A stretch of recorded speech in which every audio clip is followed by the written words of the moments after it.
আজকের গল্প কবরের অভিশাপ। বিখ্যাত প্রেততত্ত্ববিদ নিপো কিরো একদিন নিজের বাড়িতে বৈঠকখানায় বসে কাগজপত্র দেখছিলেন। এমন সময় এক ভদ্রলোক তার সঙ্গে দেখা করতে এলেন।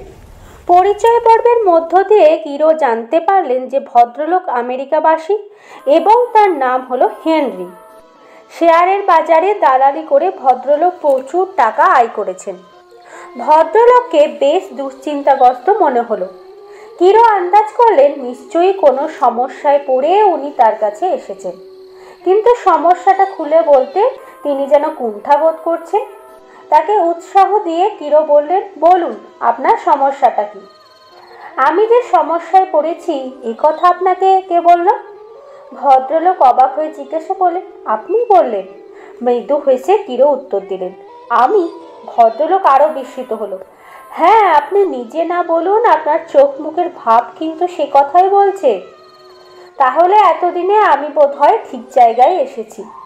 হেনরির গলার স্বরে স্বস্তির সুর পাওয়া গেল। এবার বলুন আপনার সমস্যাটার কথা। ইতস্তত করবার কোনো কারণ নেই। কিরো ভদ্রলোককে উৎসাহিত করবার চেষ্টা করলেন। আচ্ছা মিস্টার হ্যামন, কিরোর আসল নাম কাউন্ট লুই হ্যামন। কিরো হলো ছদ্মনাম। আপনি তো দীর্ঘকাল প্রেততত্ত্ব নিয়ে গবেষণা করেছেন। আপনি কি বিশ্বাস করেন যে বহুকাল আগে মৃত কোনো ব্যক্তির আত্মা প্রতিশোধ নেবার জন্য তৎপর হয়ে উঠতে পারে? এ প্রশ্ন কেন করছেন? কারণ আছে। কিছুক্ষণ চুপ করে রইলেন ভদ্রলোক। বোধহয় যেসব কথা তিনি বলবেন সেগুলি গুছিয়ে নিলেন মনে মনে। তারপর সমস্ত দ্বিধা দ্বন্দ্ব ঝেড়ে ফেলে বললেন, আমি কেবল দালালি করে এ যাবৎ জীবন কাটাইনি, কিছুটা পড়াশোনাও করেছি। প্রাচীন ইতিহাস, বিশেষ করে প্রাচীন মিশরের ইতিহাস ছেলেবেলা থেকে আমার মনকে টেনেছে। মিশর সম্পর্কে কিছু দামি আর দুষ্প্রাপ্য পুঁথিপত্র আমার ব্যক্তিগত পাঠাগারে রয়েছে, কিন্তু শুধু বই পড়ে আমি তৃপ্ত হতে পারলাম না। স্বপ্নের দেশ মিশরকে চাক্ষুষ দেখবার জন্য আমি মিশরের পথে পাড়ি দিলাম। ভদ্রলোক থামলেন। মিশর এবং তার প্রাচীন বিদ্যা সম্পর্কে আমার মনেও খুব কৌতূহল। আমিও মিশরে গিয়েছিলাম, কিরো বললেন। তাই নাকি? তাহলে তো ভালোই হলো। দেখুন তো জিনিসটা চিনতে পারেন কিনা। ভদ্রলোক প্যাকেট থেকে একটা প্যাকেট বের করলেন। তারপর প্যাকেট খুলে বের করলেন একখানা মূল্যবান হিরে। আলোর স্পর্শে হিরেখানা জলজল করে উঠল। শুধু প্রেততত্ত্ব নয়, পুরাতত্ত্ব নিয়েও কিরো অনেক গবেষণা করেছেন। দেখেই তিনি বুঝতে পারলেন ওখানা মিশরীয় হিরে। মিশরের কোন ফ্যারাঙের ম্যামির দেহের ব্যান্ডেজের বুকের কাছে হিরেখানা সিল হিসাবে লাগানো হয়েছিল। হিরেখানাকে কাটা হয়েছে এমন ভাবে যে দেখলে মনে হয় ঠিক যেন একটা বাঁদরের মুখ। হিরেখানার এইরকম বিশেষ গড়ন দেখে কিরো বুঝতে পারলেন যে ওখানা ফ্যারাং খুপুর বংশের কোনো নরপতির সমাধি থেকে সংগ্রহ করা হয়েছে। কেননা ওই বংশই, অর্থাৎ মিশরের চতুর্থ রাজবংশই সাদা বাঁদরকে প্রতীক চিহ্ন হিসাবে ব্যবহার করত। হেনরির দিকে তাকিয়ে কিরো বললেন, জিনিসটা কি আমি তা বুঝতে পেরেছি, এর তাৎপর্যও আমার অজানা নয়। এখন প্রশ্ন হলো, জিনিসটা আপনার হাতে এলো কি করে? কিরোর প্রশ্নের উত্তর না দিয়ে উত্তেজিতভাবে হেনরি বলল, জানেন, এই অভিশপ্ত হিরেখানা আমাকে সর্বনাশের পথে নিয়ে যাচ্ছে। আমার স্ত্রী অপঘাতে মারা গিয়েছেন, আমার প্রিয় বন্ধু আত্মহত্যা করেছে, আমার টাকা পয়সা তছনছ হয়ে যাচ্ছে। যে কাজে হাত দিচ্ছি আজ থেকে কেবল ব্যর্থতা আর অসাফল্য। আমাকেও হয়তো শেষ পর্যন্ত মান সম্মান বাঁচাবার জন্য আত্মহত্যার পথ বেছে নিতে হবে। উত্তেজিতভাবে এতগুলো কথা একসঙ্গে বলে হেনরি হাঁপাতে লাগলেন।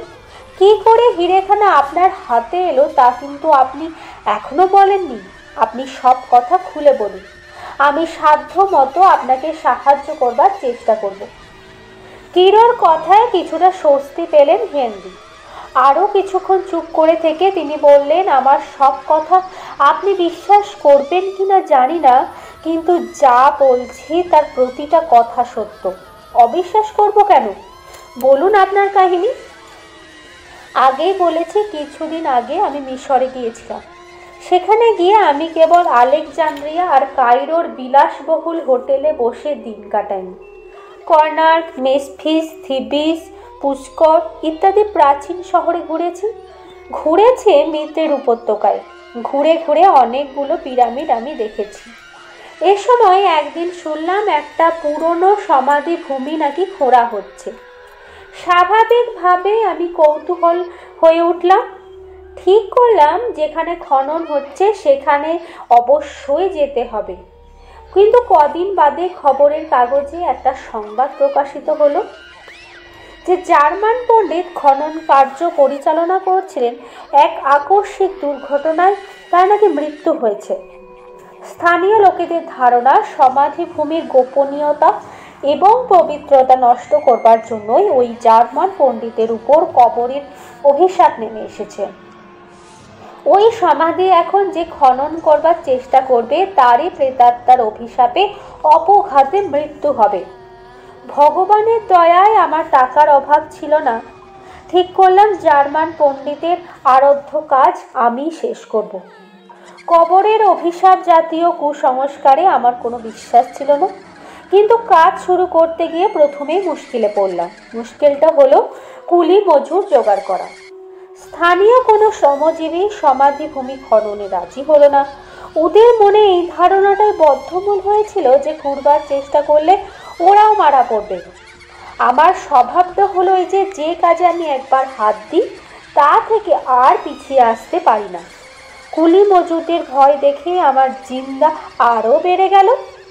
অনেক টাকা খরচ করে অন্য জায়গা থেকে শ্রমিক এনে আমি আবার সমাধি খনন শুরু করলাম। বেশিরভাগ কাজে আগে শেষ হয়ে গিয়েছিল। কাজেই আমাকে আর খুব বেশি খোঁড়াখুড়ি করতে হলো না। কয়েকদিনের মধ্যেই আমার সমাধি কক্ষের বন্ধ দরজার সামনে এসে গেলাম। এই কক্ষের মধ্যেই রয়েছে প্রয়াত ফেরাওয়ের ম্যানি। এই দরজা খুলে একবার ভিতরে ঢুকতে হবে। এ পর্যন্ত কোনো দুর্ঘটনার মুখোমুখি হতে হয়নি আমাদের। কুলি মজুরদের মনোবলও রয়েছে অটুট, কিন্তু এই মনোবল অটুট রইল না যখন সমাধি কক্ষের দরজা খুলবার নির্দেশ দিলাম। কুলি মজুরেরা এবার পিছিয়ে গেল। শেষ পর্যন্ত প্রচুর পুরস্কারের লোভ দেখিয়ে 4-5 জন কুলিকে দরজা খুলাবার কাজে লাগানো গেল। কিন্তু কথা দিতে হলো তাদের আমি সমাধি কক্ষের ভিতরে ঢুকতে বলতে পারবো না। দরজা ভাঙা হলেই তাদের কাজ শেষ হয়ে যাবে।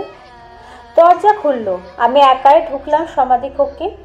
দরজায় যে লিপি ছিল তা থেকে বুঝতে পেরেছিলাম যে এই কক্ষই হলো ফেরাও চতুর্থ খুপুর শেষ বিশ্রামস্থল। মিশরীয় বিশ্বাস অনুসারে ওয়াইরিসের দরবারে শেষ বিচারের পূর্ব পর্যন্ত প্রয়াত ফেরাওকে এখানেই অপেক্ষা করতে হবে।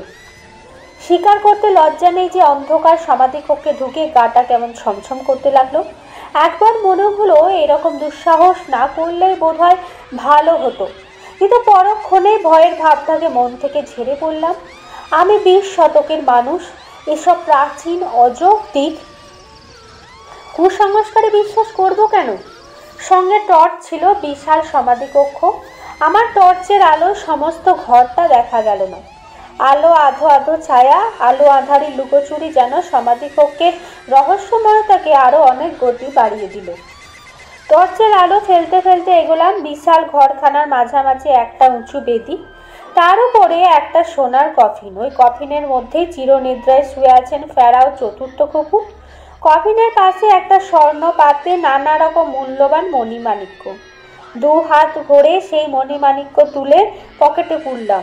মুহূর্তের জন্য মনে হলো সমাধি কক্ষের পাথুরে মেঝে যেন থরথর করে কেঁপে উঠল। চমকে উঠলাম, এ কি ভূমিকম্প? না না, এ আমার মনের ভুল, আমার আচ্ছন্ন মনের কল্পনা। পায়ে পায়ে এগিয়ে গেলাম কফিনটার কাছে, তালা খুলে ফেললাম। আমার চোখের সামনে সাদা আবরণের ঢাকা ফেরাও চতুর্থ খুপের মমির খুপুর কাছে এই হিরেখানা শিলের মতো লাগানো। এক টানে হিরেখানা খুলে ফেললাম। আচম্বিতে সমাধি কক্ষের পরিবেশ সম্পূর্ণ পাল্টে গেল। মনে হলো হাজার হাজার বাদুড় যেন ডানা ঝটপট করতে করতে হিংস্র ভাবে আমার দিকে উড়ে এলো।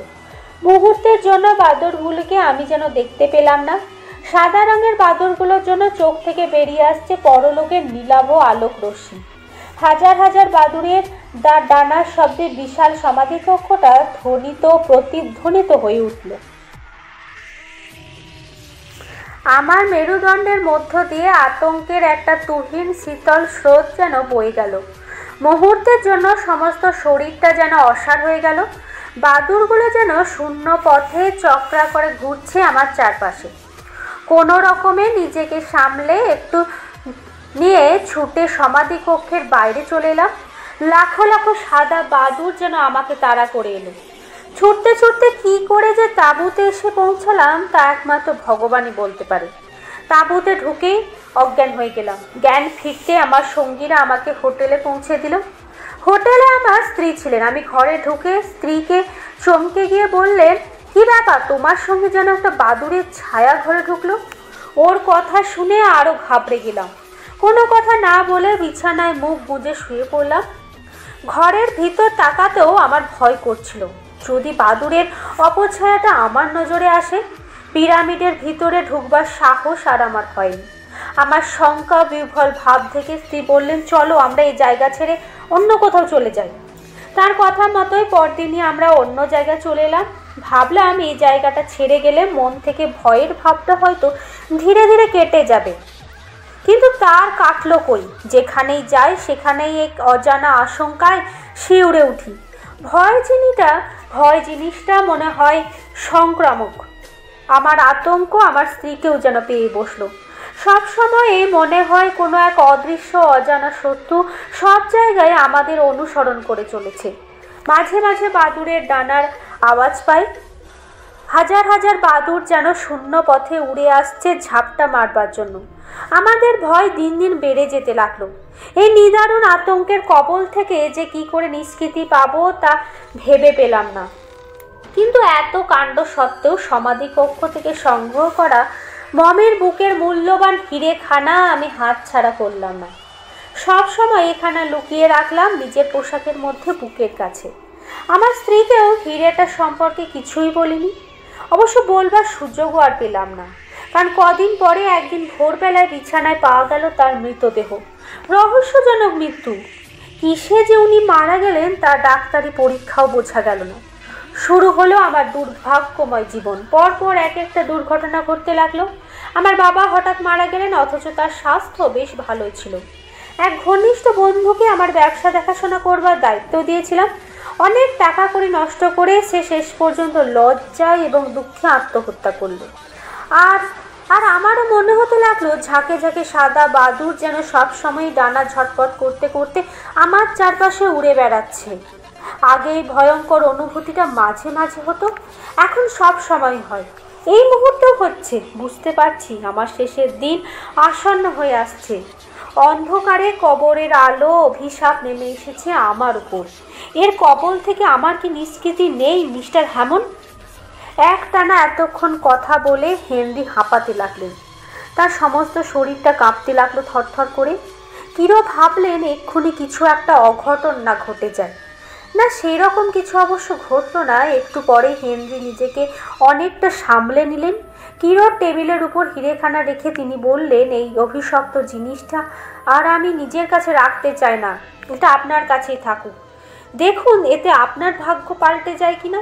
বেশ তো, দেখুন হিরেখানা ত্যাগ করলে আপনার অবস্থার উন্নতি হয় কিনা।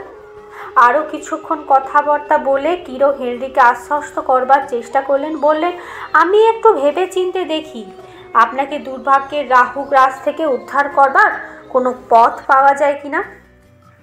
সম্পূর্ণ না হলেও অন্তত কিছুটা আশ্বস্ত হয়ে হেনরি তখনকার মতো বিদায় নিলেন। সেদিন রাতেই কিরো এক বিচিত্র স্বপ্ন দেখলেন তিনি যেন একটা পিরামিডের মধ্যে গিয়ে পড়েছেন। সমাধি কক্ষে যাবার জন্য তিনি ক্রমাগত নিচে নেমে চলেছেন। যেতে যেতে তিনি একটা বন্ধ জায়গায় এসে পড়েছেন। এখানে আলো নেই, বাতাস নেই। কিরো দম বন্ধ হয়ে আসছে। একটু বাতাস না পেলে তিনি দম আটকে মারাই যাবেন। কিন্তু এই মৃতের রাজ্যে বাতাস কোথায়? দারুণ আতঙ্কে কিরোর ঘুম ভেঙে গেল। জেগে উঠে মনে হলো কে যেন এতক্ষণ তার বুকের উপর বসে গলা টিপে ধরেছিল। ঘরের মধ্যে গুমোট বাতাস আসবার জন্য কিরো জানলা খুলে দিলেন। এক ঝলক ঠান্ডা হাওয়া ঢুকে তার শরীরটাকে শীতল করে দিল। কিন্তু জানলা খুলবার সময় মনে হলো একটা সাদা বাদুড় যেন এতক্ষণ জানলার গায়ে বসেছিল। জানালা খুলতেই সেই নিশাচর বাদুড়টা শূন্য পথে উড়ে গেল।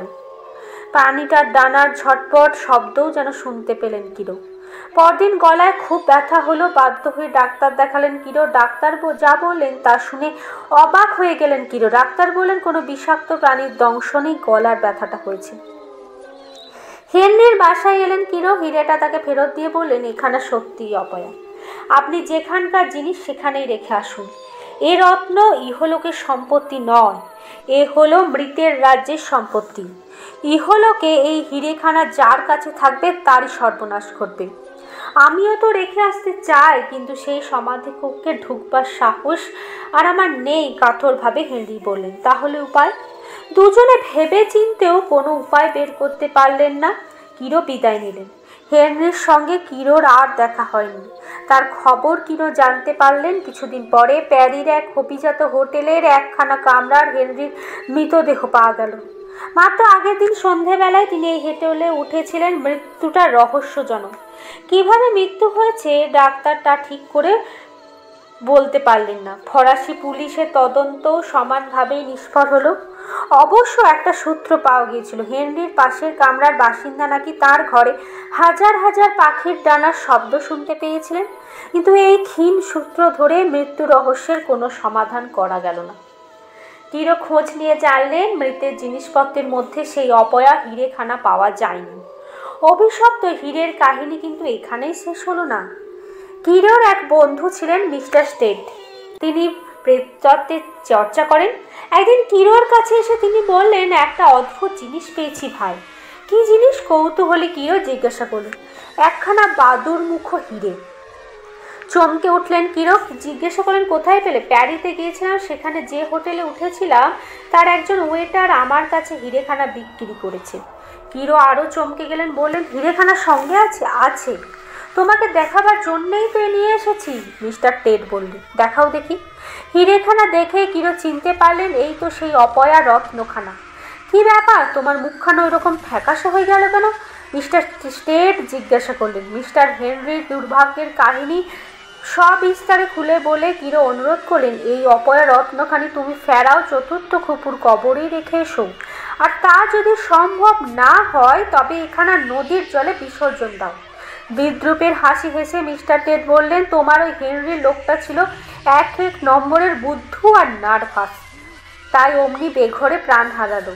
আমি হচ্ছি একজন প্রেততত্ত্ববিদ, ও সব ভূত প্রেতের সঙ্গে যুঝবার ক্ষমতা আমার আছে। কিন্তু হিরেখানা রাখলে আজ হোক কাল হোক তোমার উপর কবরের অভিশাপ নেমে আসবে। চিন্তিত ভাবে কিরো বললেন, তোমার এই কবরের অভিশাপ আমার কোনো ক্ষতিই করতে পারবে না। মিশরীয় প্রেতদের আমি থোড়াই পরোয়া করি, কিন্তু কাজটা তুমি মোটেই ভালো করছো না, কিরো মন্তব্য করলেন। কদিন পরে মিস্টার স্টেড আবার এলেন কিরোর কাছে। হাসতে হাসতে বললেন, কই হে, তোমার মিশরীয় প্রেত তো আমার কোনো ক্ষতি করতে পারলো না। আমি একটু শক্ত লোক, মিশরের প্রেতপুরীর বাসিন্দারা বোধ হয় আমাকেই ভয় পেয়েছে। কিন্তু সময় তো চলে যায়নি, কিরো মন্তব্য করলেন। মিশরীয় প্রেত বোধ হয় আর আমার নাগাল পাবে না। আমি আমেরিকা যাচ্ছি, জানো বোধ হয় টাইটানিক নামে একখানা বিরাট জাহাজ কদিন বাদেই আটলান্টিক মহাসাগরে পাড়ি দিচ্ছি। আমি সেই জাহাজের একজন যাত্রী। আরও কিছুক্ষণ কথার পর মিস্টার টেড বিদায় নিলেন, কিন্তু কিরো তার সম্পর্কে চিন্তিত হয়ে রইলেন। হিরেখানা ত্যাগ না করলে মিস্টার স্টেডের উপর কবরের অভিশাপ যে নেমে আসবে, এই সম্পর্কে কিরোর মনে কোনো সন্দেহ ছিল না। মিস্টার স্টেডের সঙ্গে কিরোর আর কোনোদিনও দেখা হয়নি। কদিন পরে টাইটানিক জাহাজ সমুদ্রে যাত্রা করলো। তারপর একটা সংবাদে সমস্ত জগৎ স্তম্ভিত হয়ে গেল। বিশাল টাইটানিক জাহাজ তার সমস্ত যাত্রী আর নাবিক সহ তলিয়ে গেছে উত্তাল আটলান্টিকের অতল তলে।